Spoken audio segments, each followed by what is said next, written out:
Fala, apostadores, tudo bom com vocês? Vini Veiga na área para gravar mais um vídeo sobre NBA, inaugurando aqui uma série de prévias da temporada regular 2019-2020. E hoje eu vou falar sobre a divisão Atlântico, que é a divisão da Conferência Leste, uma divisão que tem Brooklyn, Filadélfia, Boston, New York Knicks e o atual campeão Toronto Raptors. Bom, nessa série de prévias eu vou falar bastante sobre essas 5 equipes, mas sem entrar tanto no mérito da linha de vitórias e derrotas, né, que são estabelecidas previamente pelas casas de aposta. Então, eu vou fazer mais uma análise geral das equipes para realmente o apostador ter uma noção maior sobre cada uma delas, adentrando na nova campanha da NBA. Então bora lá, começando pelo Brooklyn Nets, uma das grandes equipes que deve realmente disputar pelo título da Conferência Leste nessa temporada. Brooklyn que trouxe Kyrie Irving, que vai ser a sua grande estrela durante a temporada regular. O Kevin Durant também veio, porém, o Kevin Durant se recupera de uma lesão no Aquiles e só deve retornar quando a pós-temporada começar, ou seja, lá para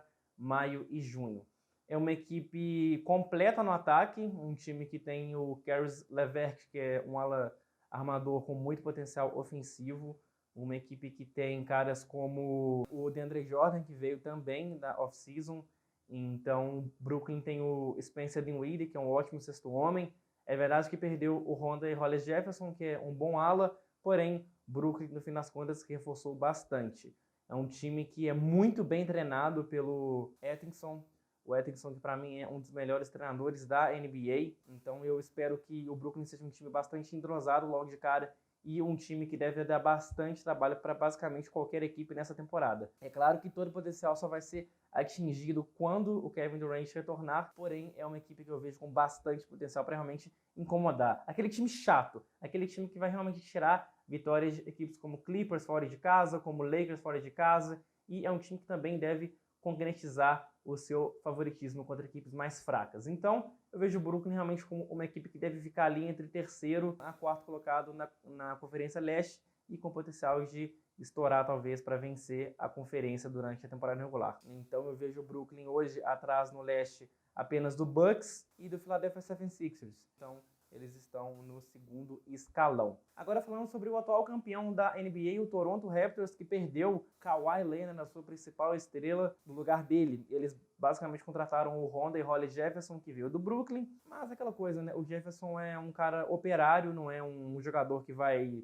substituir a produtividade do Leonard, longe disso. O Toronto que aposta bastante na sua defesa e no seu vigor físico, né? Com caras como Norman Powell, como o próprio Jefferson, como Van Vliet, Ibaka, Siakam, Marc Gasol. É um time físico, um time muito bem treinado pelo treinador deles. É uma equipe que deve realmente ter uma excelente defesa ao longo da temporada e bastante entrosado. O Kyle Lowry é um cara que já tá velho, né? Um armador que tá com seus 33 anos, então ele não é um jogador que deve ser o franchise player pós saída do Kawhi Leonard.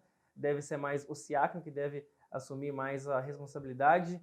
Então eu vejo o Toronto como um time que, no segundo escalão hoje, é uma equipe que não é tão forte como na última temporada, porque quando você perde um cara como o Leonard, você não consegue repor, porém é uma equipe que deve incomodar bastante, e principalmente pela sua fortíssima defesa, que para mim deve ser uma das 2, 3 melhores defesas de toda a temporada regular. Não vejo o Toronto sendo bicampeão, acho que longe disso, mas é uma equipe que pode chegar na segunda ou terceira rodada da pós-temporada. Então, Toronto, treinado por Nick Nurse, deve realmente incomodar os seus adversários durante a nova temporada. Boston Celtics é o próximo time na linha. Boston é um time que vem diferente para essa temporada, né? O Kyrie Irving foi para o Brooklyn e eles contrataram Kemba Walker para ser o armador titular e para ser realmente a grande estrela ofensiva do time do Celtics. É verdade que o Irving é um jogador com mais nome, é um jogador que já foi campeão da NBA, que veio do draft como uma super estrela, né? Selecionado por Duke em 2012, 13, se não me engano. Mas em termos de bola, né?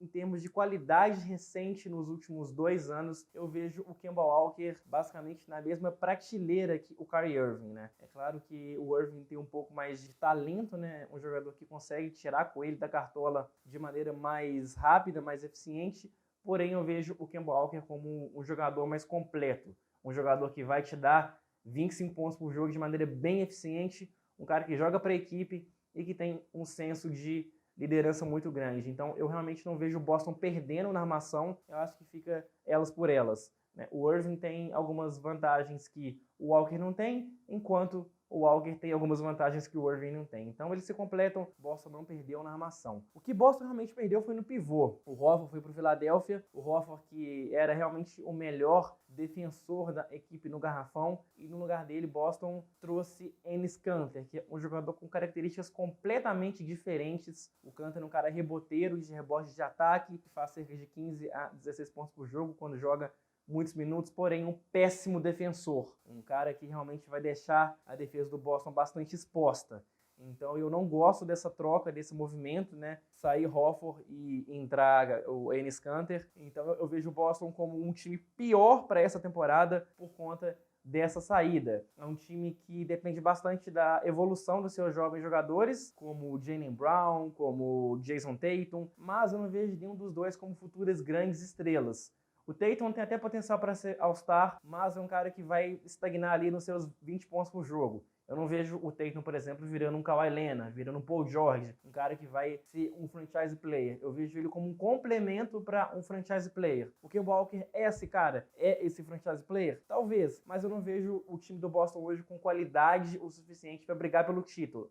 Eu vejo uma equipe no segundo patamar, ao lado de Brooklyn, perto de Toronto ali. Eu vejo até um pouco melhor do que Toronto. Mas só que eu não vejo Boston como aquela equipe com força, com energia, com qualidade o suficiente para ser um time vencedor do leste. E tem aquele mito de que o Brad Stevens é um deus, é o melhor treinador da liga. Eu acho um bom treinador, eu acho ele um cara que realmente consegue maximizar o talento de seus jogadores, mas eu vejo, por exemplo, outros treinadores melhores do que ele hoje em dia, como Steve Kerr, Atkinson do Brooklyn. Então o Stevens não é aquele cara milagreiro, não é aquele treinador que vai transformar o time do Boston em um outro patamar. É um time que vai vencer os seus 56 a 57 jogos por ali, vai ficar em terceiro, segundo no leste, talvez até em quarto, quinto, mas não tem aquela potência, aquela qualidade suficiente para chegar ao título. Vamos agora falar do New York Knicks, que segue em rebuild, perdeu o Kristaps Porzingis, que era de longe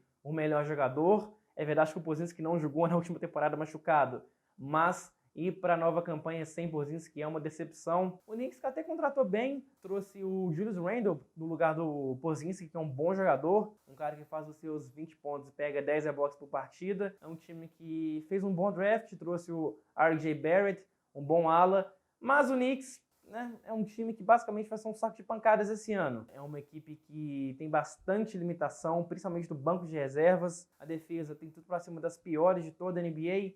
Então é uma equipe que está se reconstruindo e que está salvando o salário, está abrindo espaço para as próximas free agents. Então o objetivo do Knicks é realmente para os próximos 2 anos trazer grandes free agents. Então o Knicks é uma equipe que deve tancar, né, que deve perder bastante jogos e visando o próximo draft.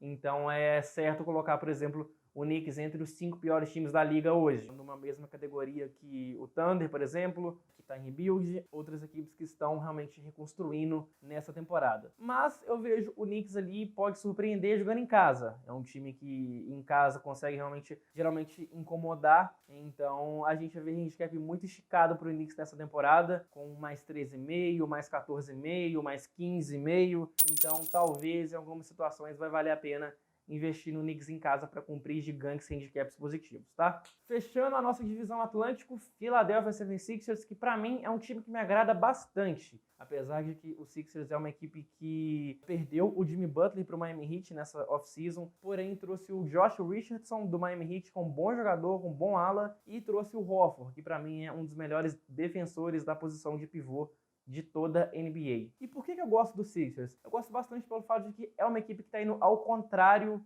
né, das tendências da liga, ou seja, é uma equipe que é alta, que sabe fazer muito post-game e que também defende bastante. Ou seja, o quinteto deve ser Ben Simmons, Josh Richardson, Tobias Harris, Al Horford e Joel Embiid, ou seja, são 5 jogadores altos, 5 jogadores atléticos e que basicamente conseguem defender qualquer posição. Então, o Simmons, que está até começando a arremessar de 3, que é uma boa notícia para o Philadelphia 76ers.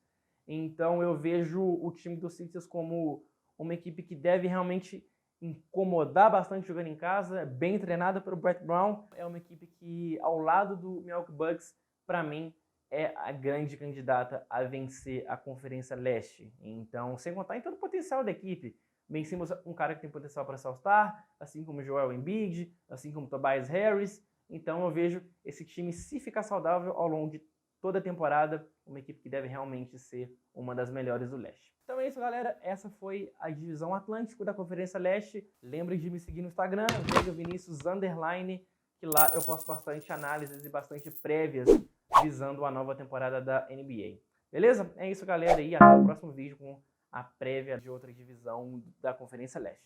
Beleza? Valeu!